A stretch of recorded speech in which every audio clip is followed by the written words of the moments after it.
Hello everyone. आज हम लोग स्टार्ट करेंगे एक्सरसाइज के बारे में। Class 12 alternating current chapter physics. ठीक है, तो सबसे पहले हम एक एग्जांपल की बात करते हैं।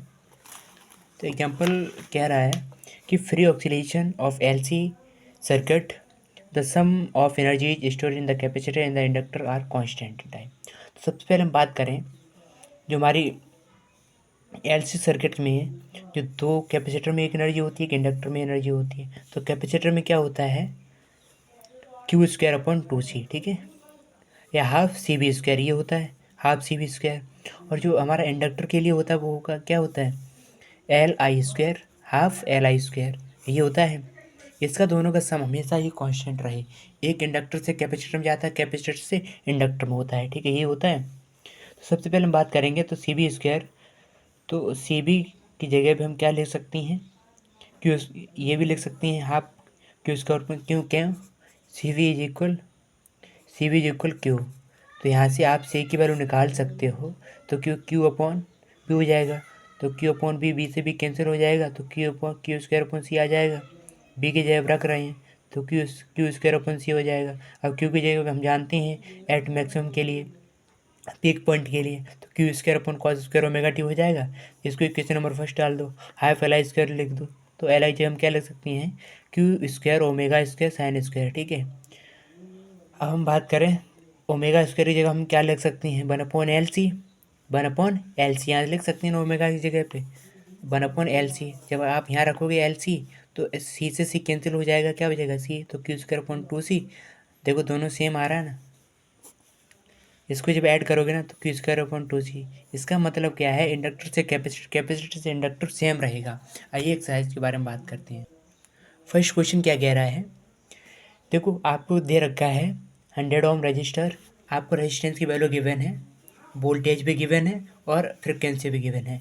ठीक है, तो आई आर एम एस यहाँ से निकाल सकते हो, P is equal V I. ठीक है, आपको बी पता है और तो यहाँ से आप निकालना पड़ेगा आपको आई। तो आई कैसे निकलेगा, V is equal R I से निकल जाएगा, आर से आई निकल आएगा, आई आर एम एस निकल आएगा। What is the net power consumed over a full cycle. तो पावर कंज्यूम्ड वही पावर डिसिपेशन, पावर डिसिपेशन क्या होता है, आई स्क्वायर आर करोगे आपको आंसर मिल जाएगा। ठीक है, आई निकालोगे आई स्क्वायर आर कर देना, आंसर आ जाएगा। क्वेश्चन नंबर 2 की बात करते हैं, the peak voltage of an AC voltage. तो क्वेश्चन नंबर 2 ये कह रहा है पीक वोल्टेज मतलब बी नोट आपको गिवन है, बी आर एम एस निकालोगे, B R S equal B nought upon √2। R M S value of current in an AC, R M S दे रखी तो आई नोट निकाल सकते, क्लियर। क्वेश्चन नंबर 3 की बात करते हैं, आपको एल गिवन है, इसको कनेक्ट कैसे कर रहे हैं, इस वोल्टेज से, बी की वैल्यू गिवन है, फ्रिक्वेंसी भी given, determine the R M S value of current. तो यहाँ से पहले तुम्हें आर निकालनी पड़ेगी, ना। तो यहाँ से पहले आर निकालो, तो आर निकालने के लिए यहाँ रिएक्टेंस है, रेजिस्टेंस यहाँ कौन सा है, रिएक्टेंस है। तो यहाँ से आप एक्स एल निकालना पड़ेगा पहले। तो एक्स एल निकालने के लिए आपको क्या करना पड़ेगा, ओमेगा एल। ओमेगा इसलिए तो आपको ये गिवन है फ्रिक्वेंसी, तो 2 पाई ये करोगे हो, फ्रिक्वेंसी इन 2L इंडक्टर आपको ये मिलेगा। तो जब यहाँ वैल्यू रखोगे एक्सएल आ जाएगा, बी आपको गिवन है, यहाँ से आई निकाल लोगे। ठीक है, एक्स एल इंटू आई, यहाँ से आप आई निकाल लोगे। रिएक्टेंस है वही, रेजिस्टेंस की जगह रिएक्टेंस आ रहा है क्योंकि एल है। ठीक है, आगे बात करते हैं 60 माइक्रोफेराइड कनेक्टेड इन। ठीक है, तो यहाँ से आप ओमेगा सी निकाल सकते हो, आई, तो आई पूछा रहा है। ठीक है, दोनों सेम है क्वेश्चन। ठीक है, क्वेश्चन नंबर 5 की बात करते हैं, what is the net power absorb by each circuit over a complete cycle, explain your answer. तो इसमें दोनों में सेम आएगा यार, इनकी ऐसा लग रहा है 0 आ रहा है, क्योंकि यहाँ जो 5 होता है ना, आई स्क्वायर आर, दोनों का अलग अलग निकाल दो, आ जाएगा आंसर। ठीक है, क्वेश्चन नंबर 5 0 आएगा दोनों केसों में, क्योंकि यहाँ जो कैपेसिटर रेजिस्टेंस के दोनों जो cos 5 है ना, तो cos 90 आएगा। cos यहाँ 5/2 का डिफरेंस होता है 5 की वैल्यू। हम करते हैं ना पी इज इक्वल क्या करते हैं, V R M S I R M S. ठीक है, और cos 5, और इस केस में दोनों की जगह पे हमारा cos 5 पाई/2 हो जाएगा, cos 5/2 की वैल्यू, तो दोनों केस में 0 आएगा। ठीक है, question number 5 done. Question number 6 की बात करते हैं, इसमें क्या कह रहा है, obtain the resonant frequency omega, resonant frequency को ऑब्टेन करना है। ठीक है, तो अब सीरीज LCR में हो सकता है विद L इतना है, C इतना है, R इतना है। तो यहाँ से पहले आप ओमेगा L निकाल लो, L निकालना है LC कर दो डायरेक्ट तो भी आ जाएगा यार। LC करो 25 ओमेगा आ जाएगा, ठीक है। तो यहाँ से आप डायरेक्ट निकाल सकते हो LC करके, omega is equal upon LC आता है हैंड रूट में, यहाँ से आप डायरेक्ट निकाल सकते हो, ठीक है। L और C क्वेश्चन नंबर 6 में। तो इसमें what is the Q value of this circuit. Q value पता क्या होता है, देखो यहाँ दे रहा है क्वालिटी फैक्टर क्यू से डिपेंड कर, क्यू क्या होता है ओमेगा एल मतलब एक्स एल अपॉन आर होता है, ठीक है। ये होता है हमारा क्वालिटी फैक्टर ही पूछा है आगे, ठीक है। तो क्वालिटी फैक्टर देखेंगे क्यू निकालना है तो ओमेगा एल अपॉन आर कर देना है, या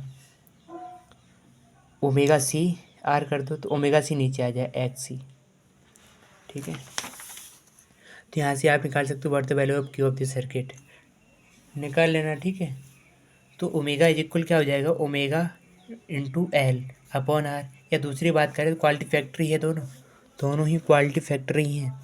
फिर हो जाएगा 1 ओमेगा नॉट सी और आर हो जाएगा, ठीक है। ये दोनों साथ चलती हैं, ये होता है हमारा क्वालिटी फैक्टर, ठीक है। क्वेश्चन में बात करते हैं 8 की, नहीं 7 रह गया अभी। तो 40 तो आपको यहाँ सी की वैल्यू गिवन है, इज कनेक्टेड टू 27। तो यहाँ से आपको एल भी गिवन है। तो what is the angular frequency of free oxidation of this circuit, तो फ्रिक्वेंसी निकाल सकते हो सिंपली, ठीक है। वही वाला फॉर्मूला लगाना LC वाला, यहाँ से ओमेगा ये लिखना है ना ओमेगा, तो 2 पाई हो जाएगा 1/2 पाई, तो यहाँ से फ्रिक्वेंसी निकल सकती है, ठीक है। क्वेश्चन नंबर 8 की बात करते हैं। Suppose initial charge on the capacitor is excise 7.7। Question में अगर आपका 6 मिली ये है, तो what is the total energy stored in the circuit initially, what is the total energy at later time. देखो वहाँ सी की वैल्यू यही क्वेश्चन का यूज करके मुझे एनर्जी निकाली ना, तो सी की वैल्यू आपको ऑलरेडी गिवन है। अब क्यू आपको दे दिया गया चार्ज जितना है, तो क्यू स्क्वायर अपॉन 2 करना है, क्यू की वैल्यू रख देना है, ठीक है, और सी की वैल्यू रख देना है, तो आपका एनर्जी आ जाएगा। कैपेसिटर में जो एनर्जी स्टोर होता है वो क्यू स्क्वायर अपॉन 2 सी होता है, और इंडक्टर में जो कैपेसिटर यूज होता है एनर्जी होता है हाफ LI स्क्वायर, ये ध्यान रखना है आपको, ठीक है। तो एनर्जी आपकी ये स्टोर होगी इनिशियली में, लेटरली भी यही रहेगी, ऑल्सो भी remain same, stored energy in इतनी ही स्टोर एनर्जी ऑलवेज रहेगी, रिमेन सेम। क्वेश्चन नंबर बात करते हैं 9 की। तो series LCR circuit with R इतना दे रखा है, एल इतना दे रखा है, सी इतना दे रखा है, is connected to a variable frequency. V की वैल्यू गिवन है आपको, when the frequency of the supply equal to the natural frequency of the circuit, what is the average power transferred to the circuit in the complete circuit. इसमें क्या करना है आपको, are की सारी वैल्यू हमने लिख ली, क्या क्या आ रहा है, ठीक है। तो यार नेचुरल जो फ्रिक्वेंसी है वही रेजोनेंस फ्रिक्वेंसी होता है, तो यह जेड इक्वल आर आ जाएगा।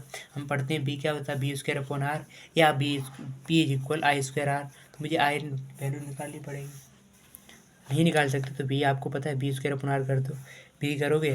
देखो वो कह रहा है नेचुरल फ्रिक्वेंसी के लिए, ये तो एक डिफ़िकल्ट करने के लिए दे रखा है। जब आप इम्पेडेंस निकालोगे ना, इम्पेडेंस आर के बराबर आ जाएगा, नेचुरल फ्रिक्वेंसी उसी को कहते हैं, ठीक है। तो आप निकालोगे ना तो आपका पावर इतना ही डिसिपेट हो जाएगा, ठीक है। क्वेश्चन नंबर बात करते हैं नेचुरल फ्रिक्वेंसी, ये हमारा रेजोनेंस फ्रिक्वेंसी होता है। आगे हम बात करते हैं क्वेश्चन नंबर 10 की। तो radio can tune over the frequency range of a portion मिली ब्रॉडकास्ट बैंड, ठीक है, यहाँ से यहाँ तक जा रही है। If it's an C circuit has an effective inductance, आपको एल की वैल्यू गिवन है, what must be range of its variable capacitor.